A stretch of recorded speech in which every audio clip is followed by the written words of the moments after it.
So, my dad passed away when I was around 13 years old, and I never really fully understood the implications of how that affected me growing up and how that affected how I moved through the world until somewhat recently. I said to my therapist, I think about a year or maybe a year or two ago, that I felt like after, maybe 18 years or 20 years of my life, this past year and a half, I felt like the dust was finally starting to settle in my life from the grief that I experienced and, the uncertainty and the rupture that event caused in my life. Because at some point in these last few months, I made somewhat of a shocking realization, which was I think in some ways I've been living in some level of survival since I was 13. And the really confusing thing about living in survival is from the outside, it wouldn't really appear like anything was wrong with my life. In my 20s, I did a lot of traveling. I had really big friend groups. I had a pretty successful career. I was posting travel, fashion. I was making progress in numerous areas, but it didn't really reveal the internal experience that I had. And it's only recently, in these past few months, after decades of self development work, self exploration, working with coaches, mentors, therapists, and particularly my most recent therapist. She's not really a therapist, she's more like a coach. Um, I just started to realize that for so long I had relied on these external containers to sort of regulate me. For so long I was chasing performance, achievement, status, identity through groups. And I think there's definitely a lot of that that's like really healthy. Like, I think as human beings, we need community, we need support around us. But in some ways, I was relying on those external modes of support in a way that was not really allowing me to be fully in touch with myself and never ever really feeling fully settled in my life. And it's only in these past few months, as all those external containers fell away, like my job, I'm no longer coaching. A lot of my really close friends are in other countries. Um, that it's really forced me to look at what's really here and really forced me to be purely by myself. And it's forced me to listen to my real needs and honor those needs in a way that I never really have in my whole life. Because it's so easy to just go through your whole life and sort of rely on the external forces that are kind of guiding you, throughout school, primary school, middle school, high school, secondary school, or post-secondary school. You're sort of being guided along this process. You're being put through this kind of funnel almost of like people are telling you what to do. People are there to support you, to guide you. And then if you enter the corporate world, it's kind of like you just then have another set of containers that are sort of continuing to guide you.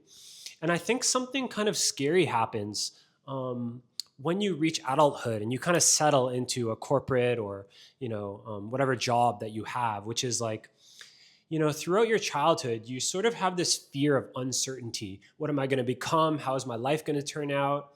But then as you get into adulthood and you settle into a job, that can almost turn into a fear of certainty.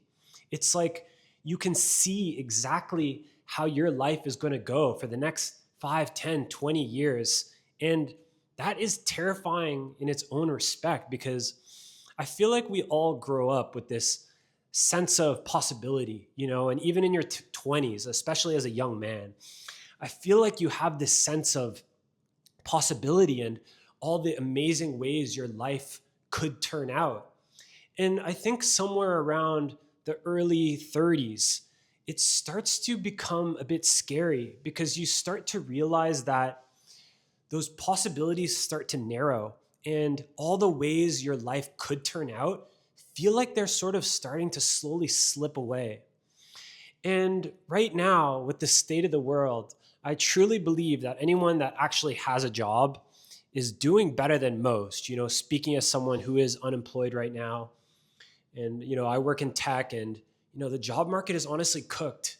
And aside from the job market being this cooked, I'm facing these like existential questions about the way I want to lead a life, the way I want to earn a living, and if that's in alignment with my values and who I really am.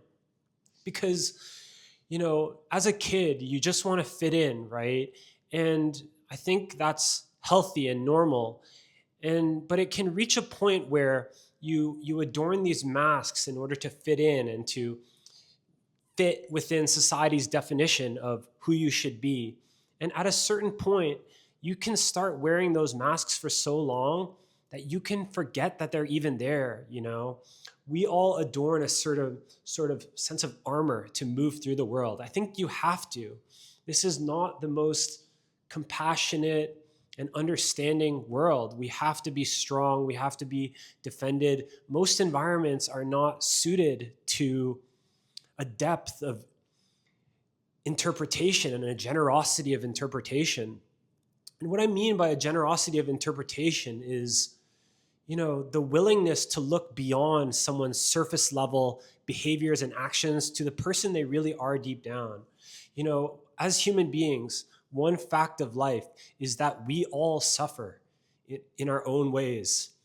And I just think it's really sad that there's not more spaces where we can take those walls down and we can take those masks down.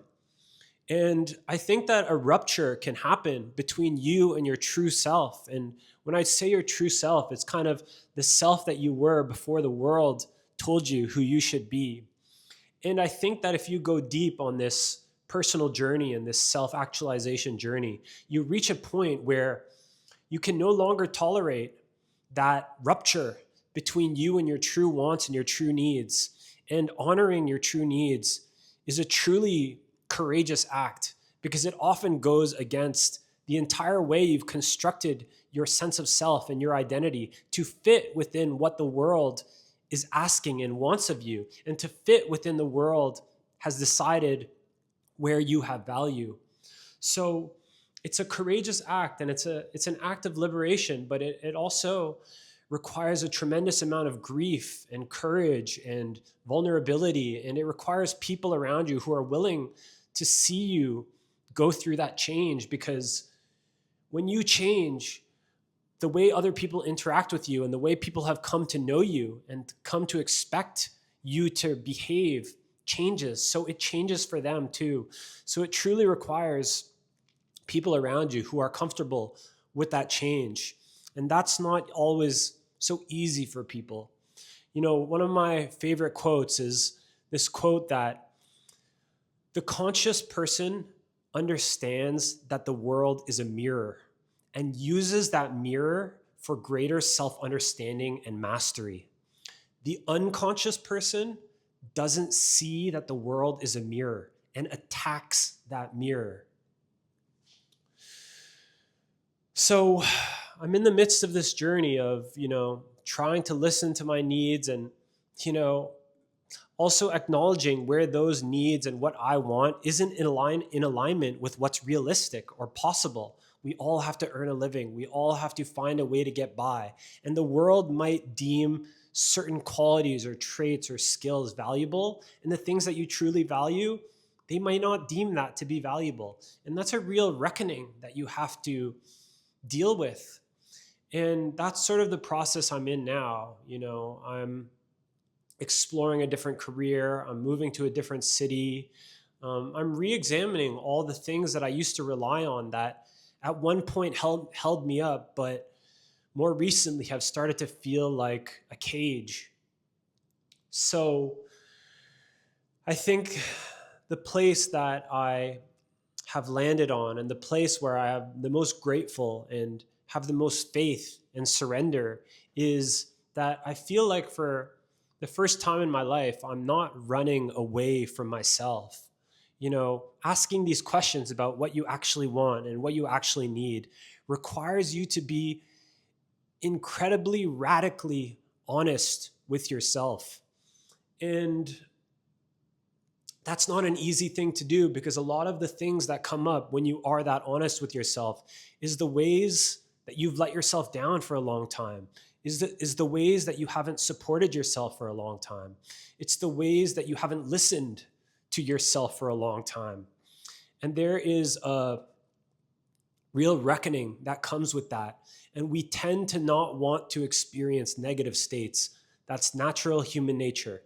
But in some ways, it goes against what your spirit demands of you to truly honor and be with yourself. So that's where I can honestly give myself a bit of credit. It's that right now, I feel like I am honoring my true needs and honoring what my true self wants and not shying away from that. And it's not an easy journey, but it is a rewarding one. And I truly believe that if you follow this path, it will lead to a greater sense of meaning, a greater sense of belonging, a greater sense of vitality and aliveness. So yeah, I mean, that's pretty much it. So I'm going to Vancouver in just a few days on Monday here. That's 3 days away. Champions League final tomorrow with Arsenal. So many things still to do. It always feels like that last 10% of a task, whether it be web or product design for me, or in this case, moving out of an apartment, that last 10% of the things you need to do are often the most tedious, because it's like you always leave those very difficult, tedious things for last. And yeah, that's what I'm confronting right now. So yeah, I'm recording this because I hope to document this process in some respects. I hope to take whoever's watching along on this journey in some respects, and also for my own personal sake to document as I go on this journey, because I truly feel like I've learned some lessons over the past 10, 15 years, and especially the last few years of my life, that have really contributed to a greater sense of well-being and connection with myself. And I hope to try to articulate some of those somewhat subtle emotional experiences and realizations that I've had, in the hopes that I can help somebody else that might be going through some of the same things. So yeah, this is one of my early attempts at doing so. And yeah, if you made it this far, thank you so much for watching, and I hope you take care of yourself.